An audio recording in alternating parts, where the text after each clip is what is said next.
J'ai très envie de vous montrer le processus que j'emploie pour faire mes courses. Alors pendant ce retour de course, je vais vous expliquer. Par exemple, j'ai un album recettes à tester. Allez, maintenant nous allons faire le déjeuner ensemble et je vais vous montrer une petite vinaigrette qui change vraiment, qui est vraiment sympa. Après un fruit ou un légume qui a pas mal de fibres, vous allez préférer un fruit ou un légume qui est plus aqueux. Bonjour tout le monde, bienvenue dans une nouvelle vidéo. Je me suis réveillée avec cette idée. J'ai très envie de vous montrer le processus que j'emploie pour faire mes courses. Le fait d'avoir une autre perspective, ça peut vous donner d'autres idées éventuellement pour faire vos courses et une autre manière de s'organiser. Tout simplement, je trouve ça toujours très cool de voir l'organisation des autres. En réfléchissant, je me rends compte qu'il y a vraiment 3 étapes notables dans ce processus de reset de mon réfrigérateur, placard, etc. La première étape, c'est de toujours commencer avec un réfrigérateur et des placards rangés et nettoyés. Ça permet déjà de voir clairement ce qu'il te manque. Ça permet également d'avoir du respect pour les aliments que tu introduis chez toi, de leur faire une place qui est convenable. Et donc, je trouve que ça améliore le rapport qu'on a avec l'alimentation. Mais ça, c'est plus personnel, mais voilà ce que j'en pense. Et ensuite, ça permet aussi de limiter considérablement le gâchis alimentaire. C'est pas toujours facile d'être organisé tout au long de la semaine. Parfois, on n'a juste pas le temps de se faire à manger, donc on remet vite ça dans le placard. Donc ne culpabilisez pas. Donc c'est parti pour cette première étape. I would say we were good together. I would say we had fun, but our trails will never run forever. Something else is on your mind, like everything that's good in life always comes to an end. We're letting go, drifting apart. There's no use trying to pretend. And I know that it's over. Got the look on your face. It's too hard to explain, but the worst is the pain when you pronounce my name and you say, Gloria, please don't cry for me. Oh, Gloria, please don't cry for me. Yeah. I can hurt you like you hurt me too. Then we make love when we are done. Ok, le réfrigérateur est parfaitement propre. Vous voyez, pour vous donner un exemple de gâchis alimentaire qui peut arriver si vous ne lavez pas votre réfrigérateur chaque semaine. En plus des raisons hygiéniques évidentes, eh bien c'est que par exemple j'avais oublié que j'avais acheté 2 tempeh, j'en ai consommé un, mais en fait il y en avait un dans le fin fond de mon réfrigérateur derrière je ne sais combien de trucs qui se termine aujourd'hui le 7 août, donc je vais faire ça ce soir. La deuxième étape dans ce processus de course, c'est de savoir déjà ce qu'il me manque. Une fois que l'on a tout bien rangé, son réfrigérateur, ses placards, qu'on a tout réorganisé, eh bien c'est beaucoup plus facile d'être efficace dans sa liste de courses et de savoir exactement ce dont on a besoin, ce qui nous manque, nos produits de base en fait. Je vous montre les miens en revenant de course parce que je trouve ça plus sympa en vous montrant exactement ce que j'achète. Mais en gros, ça va être les fruits et les légumes de saison, toutes les choses que tu achètes sans même avoir besoin de réfléchir à tes recettes de la semaine. Et ensuite, la deuxième partie de cette réflexion pour la conception de ta liste de courses, c'est ce dont tu as envie, ce que tu as envie de tester comme recette justement que tu as vu, je sais pas, sur Pinterest, sur mon compte Instagram, dans un magazine, sur YouTube. Il y a forcément des recettes qui t'inspirent et tu te dis tiens, je vais renouveler un petit peu mon alimentation cette semaine, je vais tester ça. Et donc là par exemple vous m'avez donné l'idée avec ma farine de châtaigne de faire une tarte avec des figues, du chèvre et cette fameuse farine de châtaigne. Donc je vais normalement les premières figues commencent fin juillet, les figues d'été. Donc je vais aller voir s'il y en a et ainsi j'en achète pas souvent, enfin c'est pas un aliment que je mange au quotidien. Donc, précisément pour cette recette, je vais acheter cet ingrédient. C'est pour ça que je vous conseille vivement d'avoir un album dans votre compte Instagram. Moi, par exemple, j'ai un album recettes à tester Et ce sont toutes les recettes que j'ai trouvées inspirantes et donc que j'ai enregistrées sur mon compte Instagram. Vous voyez, j'ai plein d'autres albums informatifs, déco, etc. Et ça permet de gagner du temps en fait pour retrouver tes recettes. Vous savez, l'organisation c'est mon truc. Ce n'est pas pour rien que j'ai créé un planeur qui va sortir fin août. C'est vraiment quelque chose que j'adore parce que, à l'origine, je ne suis pas du tout une personne organisée et je n'ai pas ce talent inné comme pourrait l'avoir ma mère par exemple. Je suis un petit poisson éparpillé et donc le fait justement de trouver des processus, des procédés qui vont faciliter la vie et qui vont me permettre d'avoir une meilleure organisation, j'adore ça. Donc, maintenant que tu sais exactement ce qu'il te manque dans ton réfrigérateur et dans tes placards, et en plus que tu sais ce dont tu as envie cette semaine, que tu es allé voir dans tes albums de recettes enregistrées et que tu sais ce que tu vas pouvoir tester cette semaine, ou alors que tu as déjà ton tableau repas de la semaine. Moi c'est vrai que j'en parle pas trop parce que c'est pas quelque chose que je fais étant donné que on vit que tous les deux pour l'instant avec William et que j'ai un emploi du temps hyper flexible et malléable et donc je n'ai pas besoin de me créer une fiche avec mes repas de la semaine, matin, midi et soir. Cependant, si j'avais une vie de famille avec des enfants à aller chercher à un horaire précis, etc., je pense que je devrais commencer à penser à ça. C'est le moment de créer vos repas de la semaine également. Et donc, une fois que vous avez tout ça, eh bien, vous avez votre liste de courses, ce qui permet de ne rien oublier. Bon, tu oublieras forcément quelque chose. Moi, personnellement, il y a toujours un ingrédient dont j'avais besoin dans une recette que j'oubliais, donc je dois retourner au supermarché. Mais il n'empêche que tu gagnes un temps fou en sachant exactement ce que tu dois acheter au marché, au supermarché, au magasin bio. Libre à vous de faire vos courses où vous le souhaitez. Moi justement ça se répartit un petit peu partout comme ça. Et donc maintenant, la troisième étape de ce processus, après le rangement et l'organisation et la liste de courses avec ce qu'il vous manque et ce dont vous avez envie, et bien sûr la troisième étape, c'est d'aller faire les courses. On y va.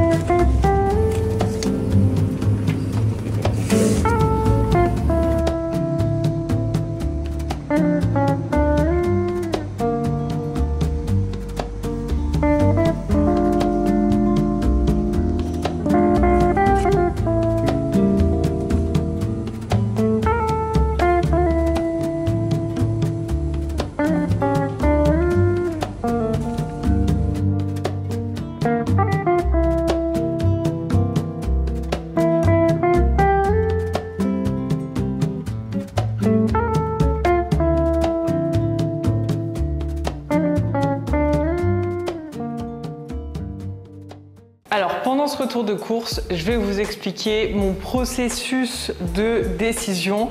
Alors déjà, le fait d'avoir fait l'inventaire dans le réfrigérateur et les placards, ça t'évite d'acheter en double. Par exemple, j'ai vu qu'il y a des choses que j'achète constamment, que je n'ai pas racheté parce que je les ai déjà et donc ça aussi, ça permet de ne pas faire du gaspillage. Par exemple, des tomates, j'en achète tout le temps en été, mais là j'en avais déjà à la fois des tomates cerises et des grosses tomates, donc j'en ai pas racheté. Les fruits et les légumes de saison. Par exemple, ce que j'achète tout le temps, peu importe mes idées de recettes, ça va être des courgettes, des carottes, des poivrons. D'ailleurs, est-ce que vous saviez que c'était les poivrons qui avaient la plus grande source de vitamine C lorsqu'on les consomme crus? Bon, il y a le persil aussi qui est pratiquement au même niveau, mais il faudrait consommer une quantité phénoménale pour arriver au même poids, vous savez. Les avocats, c'est une source de lipides. On parlera des macronutriments après, mais ça, c'est une de mes sources de lipides préférées. Des kiwis jaunes, c'est mes petits bonbons naturels, j'adore ça. Les bananes, je les consomme très rarement comme ça. Je les épluche, je les mets dans des sacs de congélation entières pour bien me rendre compte de la quantité, parce qu'ensuite, je les utilise dans les smoothies. Et en général, je veux mettre une banane par smoothie. Le fait de les congeler, ça donne une texture au smoothie qui est beaucoup plus fraîche et crémeuse surtout. Et quand tu congèles une banane, elle sent beaucoup moins la banane. Et je sais que vous êtes extrêmement nombreuses à ne pas aimer le goût de la banane. À chaque fois que je fais des bananes à bread ou même des smoothies à base de banane, vous me dites ah, j'aime pas le goût de la banane. Mais le fait de la congeler, ça te donne la consistance, le crémeux sans le goût. Enfin, ça sent un petit peu, mais c'est très léger. Donc prenez ce petit conseil, c'est vraiment super pour la texture de vos smoothies. Brocoli, c'est mon légume préféré, je pense. J'ai pris du céleri parce que dans la catégorie ce que je projette de faire cette semaine, j'ai envie de jus vert et donc notamment du céleri dedans. Concombre, je l'utilise pas mal en salade, mais aussi justement en jus. Des petits abricots, j'avais fait un clafoutis la dernière fois, clafoutis aux abricots, mais j'aime aussi les consommer comme ça. Je peux pas faire un seul repas, qu'il soit chaud ou froid, sucré ou salé, sans citron. C'est un excellent exhausteur de goût et j'utilise son zeste, j'utilise son jus, j'utilise les citrons verts dans les préparations asiatiques, que ce soit des wok ou alors voilà, des nouilles ou même des petites soupes asiatiques. Et j'utilise les citrons jaunes dans des recettes un petit peu plus méditerranéennes. Une autre catégorie à laquelle je pense en pilote automatique, ce sont les herbes. Pareil, je trouve qu'un plat sans herbes, il manque de la fraîcheur, il manque quelque chose. Alors pour moi, mes préférées, celles que je prends très régulièrement, ça va être de la coriandre. Il me restait en faisant mon inventaire de la menthe et également de l'annelle. Et puis j'ai acheté du thym et du romarin sous ce format-là, puisque j'ai envie et j'ai besoin même pour une vidéo de faire des pêches et des nectarines rôties aromatisées avec du thym et du romarin. Pour cette recette que j'avais envie de tester en particulier, j'avais besoin de ces herbes que je n'utilise pas spécialement au quotidien. Une autre catégorie à laquelle je pense régulièrement, ce sont les sauces que je vais faire cette semaine. Donc c'est pour ça que j'achète notamment des yaourts grecs. Je consomme jamais de dessert. Vous me demandez souvent, est-ce que tu manges un yaourt, est-ce que tu manges un fruit? Jamais. Je me suis complètement déshabituée. Quand je vivais chez mes parents, j'adorais les marrons suisses par exemple, et je me suis totalement déshabituée du sucre à la fin du repas. C'est un truc qui est hyper français, peut-être européen, j'en sais rien. Bref, tout ça pour vous dire que mes yaourts grecs, je les utilise surtout pour faire des sauces à base de yaourt, citron, velours de balsamique, un petit peu de moutarde ou ce genre de choses. Donc pour les sauces, ça, je regarde s'il me reste par exemple pour des sauces, mais là je pense plus à mes wok, de la sauce tamari, c'est de la sauce soja sans gluten. Ensuite, je vais penser est-ce qu'il me reste... Bah tiens, voilà, par exemple, typiquement, j'ai pas noté, j'ai oublié le miel que j'utilise pas en sucré, mais justement en mélange sucré-salé pour mes sauces. En revanche, il me reste du sirop d'érable qui va pouvoir remplacer le miel, que j'utilise aussi pas mal. Une autre chose que j'ai acheté pour faire mes sauces, je vais vous montrer, c'est la chair de tomate. Ça, j'en achète tout le temps, c'est un indispensable pour moi. Je la mets à côté de mes yaourts grecs parce que souvent je mélange les deux. Vous savez, je vous avais montré une petite idée de sauce salsa où tu mélanges du yaourt grec, une cuillère à soupe avec 3 cuillères à soupe de chair de tomate, une cuillère à soupe d'épices à chili, une cuillère à soupe de citron vert, de la fleur de sel et tu as une petite sauce relevée qui est délicieuse que tu peux mettre justement sur tes préparations à base de haricots rouges, maïs, qui te fait un petit peu penser au Mexique quoi. Autre catégorie, cette fois on part carrément dans les macronutriments. Je vais veiller à avoir pour la semaine des sources différentes pour pas m'ennuyer de glucides, de protéines et de lipides, pour renouveler, pour faire des recettes différentes. Donc pour les glucides, j'ai regardé dans mon placard, il me reste du riz, il me reste du cacha, il me reste voilà, plein d'alternatives sans gluten qui sont des bonnes sources de glucides. Mais j'ai acheté également des patates douces, j'adore ça. C'est vraiment un petit bonheur. Et également des pommes de terre normales que j'utilise soit en purée, je les fais cuire à la vapeur, j'enlève la peau, je les écrase à la fourchette pour avoir toujours des petits morceaux. J'ajoute du beurre de micelle, de la noix de muscade, de la fleur de sel et du poivre et ça me fait une bonne petite purée, toute simple, j'ajoute pas de crème ni rien. Et sinon, les pommes de terre comme ça, je les fais cuire, vous savez, au four avec justement les carottes, des courgettes, des brocolis. J'ajoute du paprika, des épices chili, de l'huile d'olive. Je fais cuire ça une trentaine de minutes à 180. À mi-cuisson, j'ajoute des petits pois chiches. Et d'ailleurs, on y vient. Je fais toujours attention à avoir mes légumineuses parce que lorsque tu associes par exemple des haricots rouges avec du riz, Les haricots rouges, c'est une bonne source de protéines qui t'apporte un certain type d'acides aminés. Mais tout seul, tu n'auras pas le panel complet des acides aminés dont tu as besoin quotidiennement. C'est pour ça que le mariage avec le riz, par exemple riz basmati, les deux combinés, eh bien ça va t'apporter tous les acides aminés dont tu as besoin. Voilà, petit conseil pour les végétariens. Au début, ça me faisait mal au ventre, je vous avoue, de consommer des légumineuses, un petit peu comme tout le monde, quand tu n'en as pas l'habitude, au début ton corps te dit c'est bizarre, parce que ça fait partie des FODMAPs aussi.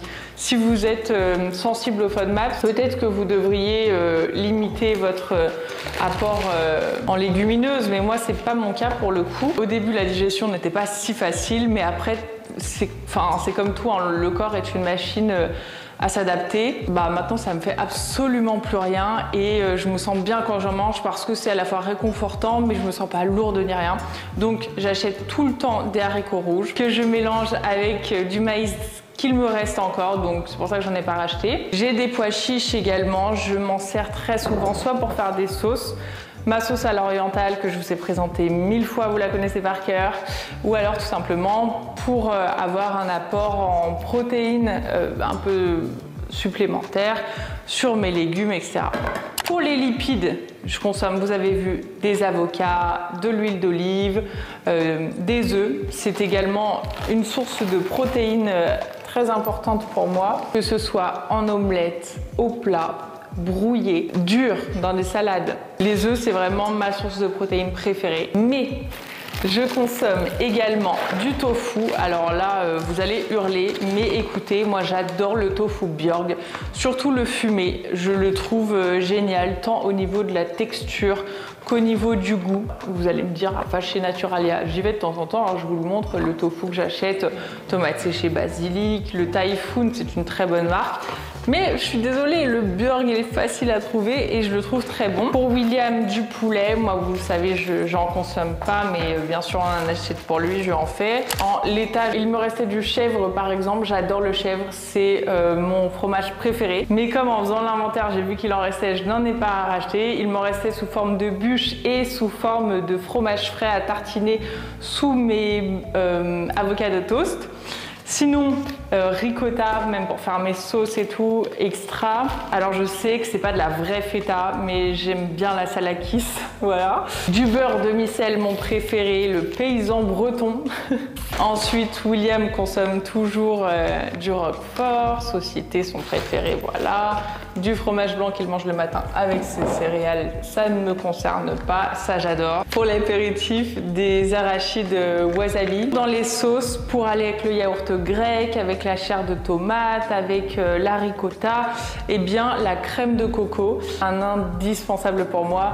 J'utilise plus souvent du lait pour tout vous avouer, mais là je n'en ai pas trouvé, j'avais que de la crème, donc j'ai pris ce qu'il y avait. Ensuite, il y a des choses que j'achète pour relever des salades ou relever des préparations à base de pois chiches, lait de coco, etc. Par exemple, les petits raisins golden, j'adore ça. Et bien sûr, mon lait de riz pour boire mon matcha. Oléagineux, que ce soit, voilà, ça j'utilise pour mes mélanges pour les salades, des cerneaux de noix, des pignons de pain, des graines de courge, j'en ai encore, des graines de lin à mixer de préférence pour bénéficier de tous les bienfaits parce qu'elles sont très petites, donc il faut beaucoup mâcher quand même pour avoir les bienfaits. Enfin bref, pour faire un petit résumé des catégories auxquelles je pense. Des fruits et légumes de saison, et je pense à la fois à mes plats froids comme des salades, comme à mes plats chauds. Je n'utilise pas les mêmes légumes pour les deux en général. Je pense toujours aux agrumes pour mes sauces, les citrons hyper importants. Ensuite, je pense aux herbes, menthe, coriandre, anet, persil,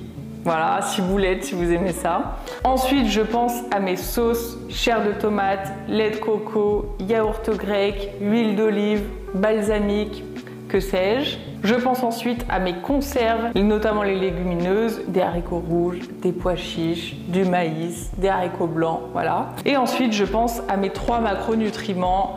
Quelles sont mes différentes sources de protéines pour les varier, quelles sont mes différentes sources de glucides et également de lipides. Voilà les amis, comment je fais mes courses en pilote automatique. Ce à quoi je pense, c'est pas forcément des recettes, c'est plus des catégories dans lesquelles je vais venir piocher justement pour faire mes recettes et qu'elles soient équilibrées avec des produits que j'aime tout simplement. Alors, ma technique de conservation des herbes n'a pas changé parce que j'ai déjà tout essayé, vous savez, dans des petits bocaux avec un petit peu d'eau recouvert d'un sac ou voilà. Moi, ce qui fonctionne le mieux pour moi, c'est, voilà, j'ai des herbes qui sont coupées comme ça. Je prends un sac de congélation. Alors, si vous voulez, la marque exacte que je prends, c'est ça. Bien épais, avec un zip bien résistant. Je mets ma coriandre dedans. Je la lave pas du tout avant de la stocker parce que ça, sinon, ça fait pourrir les aliments trop vite. J'enlève tout l'air parce que sinon, eh bien justement, c'est avec l'oxygène, l'air qui rentre dedans, que les produits s'oxydent et qu'ils pourrissent. Et je viens serrer au maximum. Et voilà. Et ensuite, je mets ça dans mon petit rangement à herbes où j'ai mon aneth, ma menthe et ma coriandre. Voilà. Et au réfrigérateur, évidemment.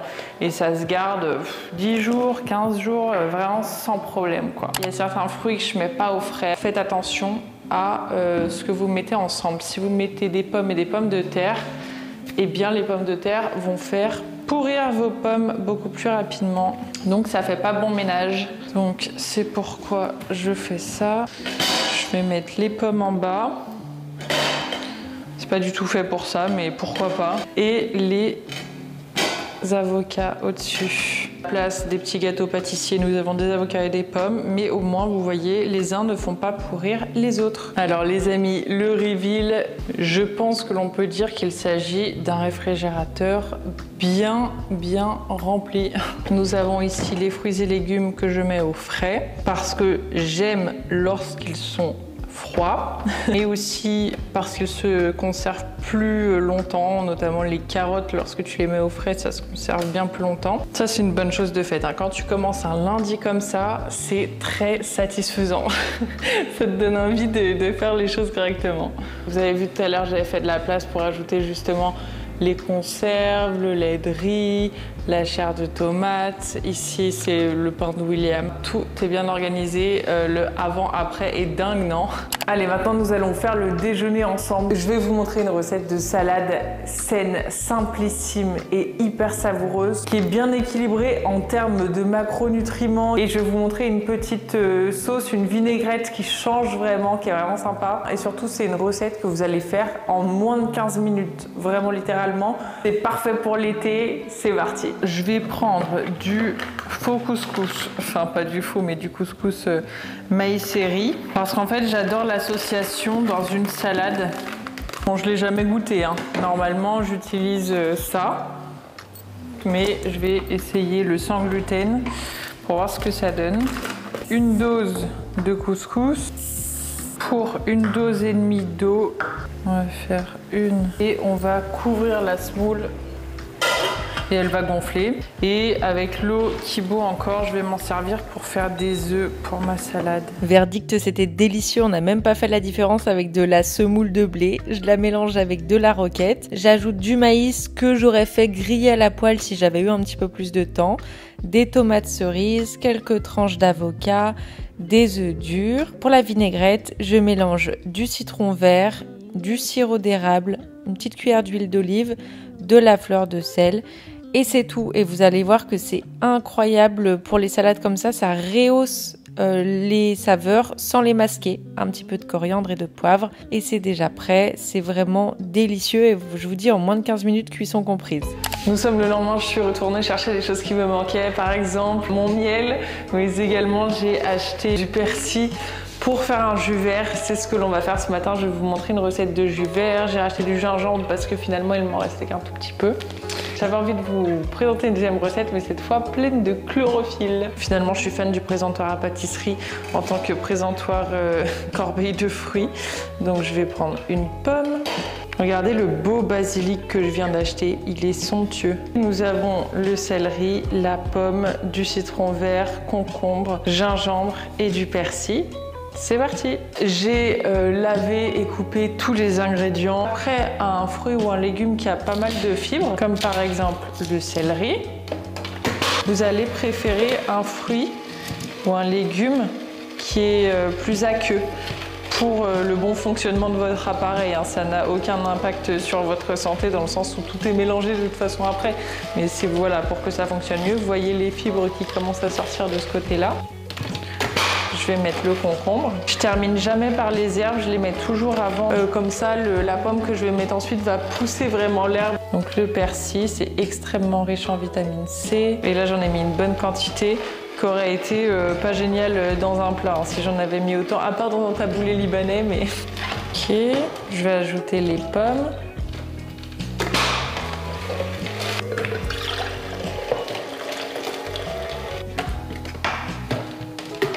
Et ensuite, vous voyez toutes les fibres qui tombent. Là, vous pouvez les réutiliser en les mettant dans un petit bac à glaçons.